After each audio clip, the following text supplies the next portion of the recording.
Hi guys, ito nga palang inyong Batangganyang Pilipina. Welcome for another video. At arin na nga ang araw ng aming Christmas party. So tuloy na to. Suot na namin yung aming damit. At ako ngayon nag-sandals na lang kaysa mag-rubber shoes. Ang pupuntahan namin ay resort. So naghakot muna kami bago kami dito nagpatungo sa Taguig Private Resort Paraiso. At hali kayo, samahan nyo akong i-tour ko kayo sa loob ng resort. Ayan, pagpasok nyo pa nga din ay bungad na ang pangalan ng Taguig Resort. At may upuan pa dyan na pwede nyo pagpicturan. Pagpasok dito ay pwede kayo umakyat. Siyempre, alangan kayo ay gumapa. At sa tagiliran nga nito ay makikita nyo na kaagad yung pool. At nasa kabilang side sila. Masyado masikip tong area kung dito kami. So, pang foods lang talaga siya. Tapos yung sa kabilang side, so doon namin ginaganap yung mga pag-games namin. So, ito yung harapan ng pool. Makikita nyo dyan nakalagay lahat ng mga pag-Christmas package, mga gifts, mga prizes. So, nakalatag na dyan. Pagdating namin, inayos ko na yan. Kulang pa yung mga gifts dyan na nakalagay dahil nasa kani-kanila pa. Ayaw pang ipaglalagay din. Kala mo yata kukunin ko eh. Hindi, gayon. Maya-maya nga lang ay mag-start na rin ang program. So, mag-start muna tayo sa registration. So, kapag may registration, meron tayong raffle. So, may pa-raffle nga naman. So, meron din tayo syempre kaso malabo. Ibig sabihin malabo tayo manalo ng tumataging-ting na 5,000 pesos. Mas masarap kay Jeep. Second try ng classic.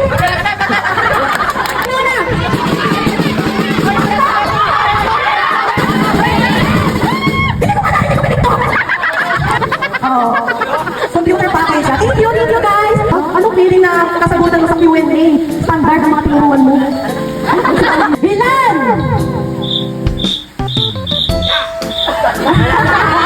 Regular bonus. Oh, very good yan. Kitchen mo. Panpi! Ano tayo?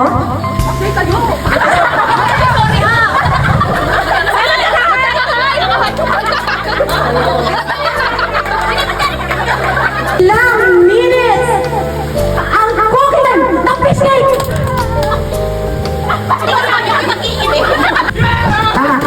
Ikaw na sa kasap mo? 4 days? Natin!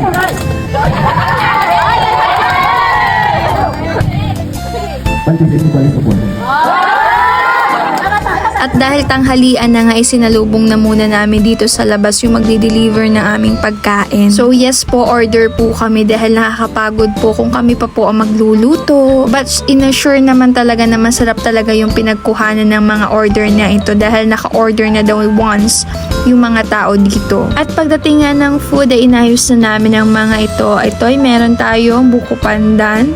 So, may spoon, pork. Siyempre, may mga prutas din tayo. Meron tayong pansit, palabok, spaghetti with a lot of cheese, puto, at saka ano to tong tawag dito. Yeah, may saging tayo. Hindi ko alam kung anong tawag dito.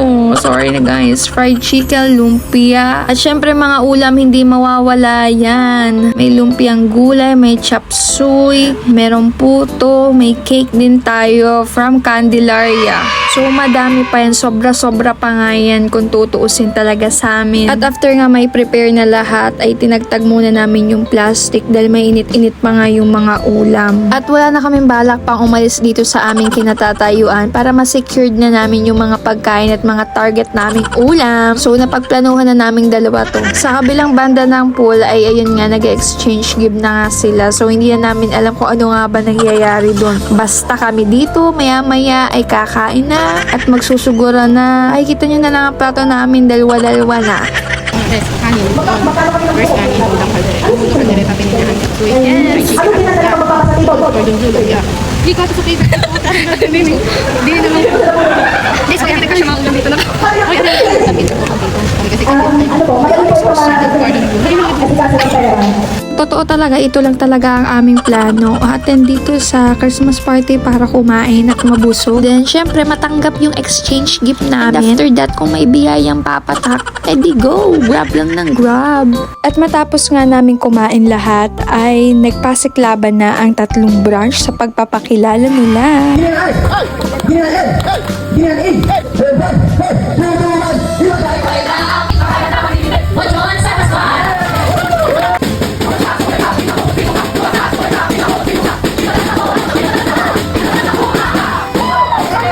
At talaga nga namang napaka-competitive ng ating tatlong branch ay hindi magpapatalo. At syempre after ng ating pagpapakilala ng bawat branch ay hindi mawawala ang mga palaro na talaga makakapagpabago sa iyong pagkatao kapag pera na ang papremyo. Ang aking laro nga sinalihan din ay paglilipat ng damit ay siya mukhang matatalo pa nga at hindi naman ganong kaliliksi ang aking mga kasamahan din. Nang nalaman ko sa unang palaro ay may pera na pwedeng matanggap kahit talo ka, ay siya napasali na rin ako. Nakita ko ang wallet ko pagbuklat ko ₱100 na pala ay kailangan ko na ng pera kaya ako'y napasali na rin din sa larong aray.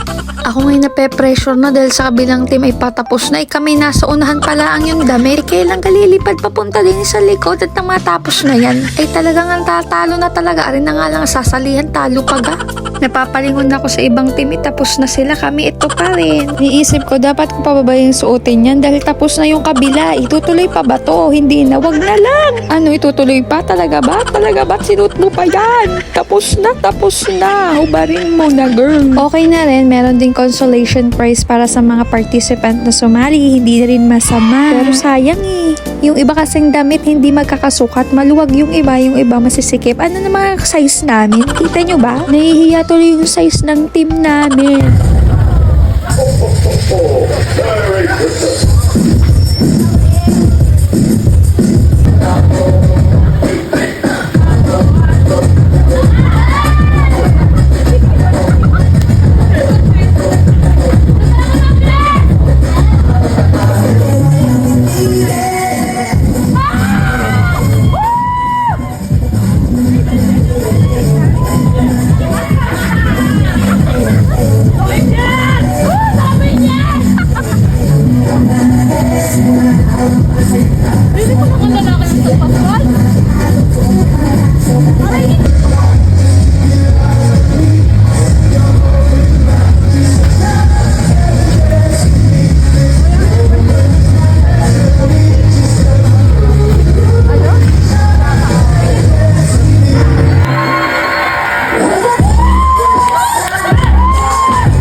And after nga ng dance performance ay pahinga muna. So nagde-decide pa kung sino ang mananalo. Pero nag-awarding din muna tayo at nagbigay ng Christmas package or groceries sa kanila. Maya-maya nga lang ay matatapos na ang event at maya-maya rin ay may kanya-kanya na silang mga mundo at may kanya-kanya na silang mga table ng pag-iinom. Ganun talaga. Welcome, ibang aming plano dahil kami magbabalot na ng mga pagkain bago mag-uwian. Ay digay masaya na ang ngiti din dahil nakapagbalot na nga ni. Abay nag-a-awarding na sila at nagpipicturan na kami ganun. Balot ki balot kung ano masyasyawan ay sige. Ay hindi pa pala tapos din hanggang pag-uwi pa pala. Ay siya, hanggang dito na guys ang video ito. Huwag nyo kalimutan mag-like, mag-follow at mag-share. Ay kain naman ay siya, hanggang din na lang ang video are. Bye-bye! 2, 3, 4, 5, 6, 7, 8!